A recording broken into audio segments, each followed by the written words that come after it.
कि we are still in the war situation, और इस मिडिल ईस्ट में इस वॉर की वजह से हमारे जो सप्लाईज है क्रूड का, एलपीजी का, एलएनजी का, सब अफेक्ट हुए। क्रूड का प्राइस, बाकी प्रोडक्ट्स का प्राइस भी इंटरनेशनल मार्केट में बढ़ा, बट भारत सरकार ने कई स्तर पर कई इम्पॉर्टेंट डिसीजंस लिए और इस सिचुएशन को बहुत इफ़ेक्टिवली मैनेज करने के लिए आज की तारीख में we have sufficient crude inventories और अगले 2 महीने के लिए supplies have been lined up. Situation is comfortable with respect to LPG and PNG also. हमारी रिफाइनरीज 100% या उससे भी ज़्यादा कैपेसिटी पर ऑपरेट कर रही हैं और domestic production of LPG has increased by almost 40%. LPG आप जैसा जानते हैं कि we have a huge import dependency और इसका 90% जो आ रहा था वो स्ट्रेट ऑफ हॉर्मुज से आ रहा था। इसलिए भारत सरकार ने निर्णय लिया कि डोमेस्टिक कंज्यूमर्स को प्रायोरिटाइज किया जाएगा और इसी क्रम में उनको प्रायोरिटाइज करते हुए कमर्शियल सप्लाईज को सबसे पहले कुछ समय के लिए रोका गया। उसके बाद बहुत कैलिब्रेटेड डिसीजन लेते हुए पहले 20% कमर्शियल सप्लाईज को रेस्टोर किया गया, उसके बाद 10% based on ease of doing business for the expansion of PNG network। उसके बाद भारत सरकार ने इसको 50% किया और आज इसको 70% किया गया है। इन सभी प्रयत्नों के फलस्वरूप कमर्शियल एलपीजी लगभग पिछले 14 मार्च से कल तक लगभग 30,000 टन कमर्शियल कंज्यूमर्स को दी गई है। जब भारत सरकार ने ये निर्णय लिए तो ये भी डिसीजन ये भी ख्याल रखा कि restaurant, dhaba, hotel, industrial canteen, migrant labour उनको प्रायोरिटाइज किया जाए। इसके अलावा जो आज ऑर्डर दिया गया है उसमें ये स्पष्ट रूप से कहा गया है कि priority shall be to steel, automobile, textile, dyes, chemicals and plastics. लगभग 30,000 सिलेंडर माइग्रेंट लेबर को 5 किलो के FTL सिलेंडर्स भी दिए गए हैं, सेल हुए हैं। ये सब बताने का कारण ये है कि मैं ये दोबारा से स्पष्ट करना चाहती हूँ कि हमारे पास सफिशेंट अमाउंट में क्रूड अवेलेबल है, पेट्रोल डीजल पर्याप्त मात्रा में उपलब्ध है, एलपीजी की सप्लाईज इंश्योर्ड हैं, एलएनजी की सप्लाईज इंश्योर्ड हैं, पीएनजी की सप्लाईज इंश्योर्ड हैं। बावजूद इसके कई जगह पर र्यूमर्स देखे गए हैं और उन र्यूमर्स की वजह से पेट्रोल पंप्स पर लंबी लंबी लाइनें भी देखी गई हैं।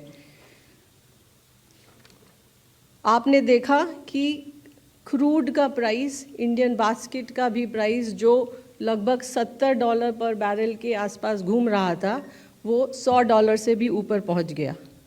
लेकिन इसके बावजूद भी भारत सरकार ने ये इंश्योर किया कि किसी भी प्रोडक्ट की कोई शॉर्टेज ना हो।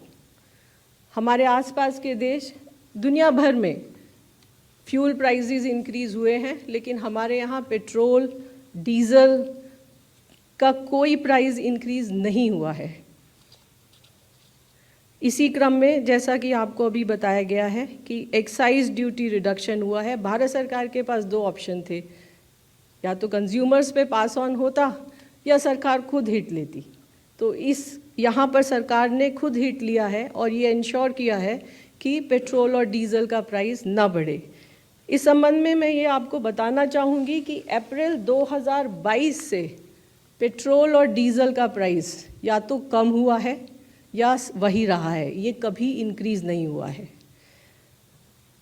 अप्रैल 2025 में जब 2 रुपये एक्साइज ड्यूटी बढ़ाई गई तब भी इसको कंज्यूमर को पास ऑन नहीं किया गया था। सो ये एक बहुत इम्पॉर्टेंट तथ्य है जो हमें ध्यान में रखना चाहिए।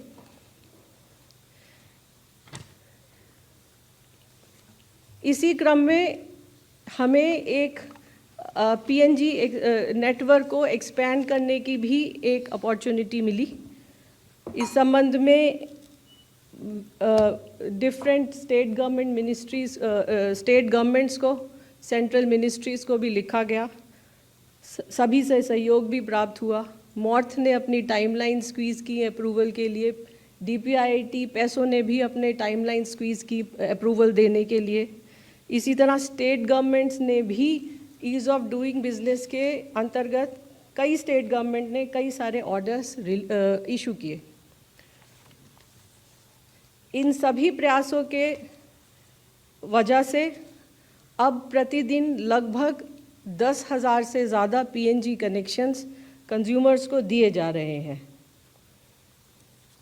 इस सिचुएशन को कंट्रोल करने के लिए, र्यूमर्स को कंट्रोल करने के लिए, ब्लैक मार्केटिंग को कंट्रोल करने के लिए, होर्डिंग को कंट्रोल करने के लिए स्टेट गवर्नमेंट्स का बहुत क्रूशियल रोल है और स्टेट गवर्नमेंट के सहयोग से इसको काफ़ी हद तक कंट्रोल करने की कोशिश भी की गई है। हर रोज़ रेड हो रही हैं, सिलेंडर सीज हो रहे हैं, एफआईआर भी बुक हुई हैं। अगर मैं आपको कल का डाटा बताऊं तो लगभग 3,000 रेड हुई हैं, 1,500 सिलेंडर सीज हुए हैं और अभी तक लगभग 710 एफआईआर रजिस्टर हो चुकी हैं। इसके अलावा हमारी ऑयल मार्केटिंग कंपनीज़ की जो टीम्स हैं वो भी एक्टिव हैं और वो भी सरप्राइज़ इंस्पेक्शन कर रही हैं। लगभग 350 डिस्ट्रीब्यूटर्स को शो कॉज नोटिस इशू किए गए हैं।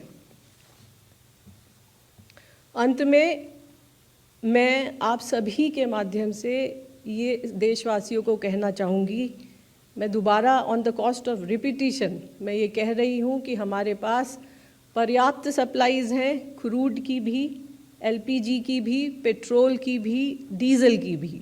इसलिए कृपया किसी भी अफवाह पर विश्वास न करें, ज़रूरत होने पर परचेज़ करें और पेट्रोल पंप पर जो इतना भीड़ है उसकी कोई आवश्यकता नहीं है। धन्यवाद। Thank you Sujata. अब मैं मिनिस्ट्री ऑफ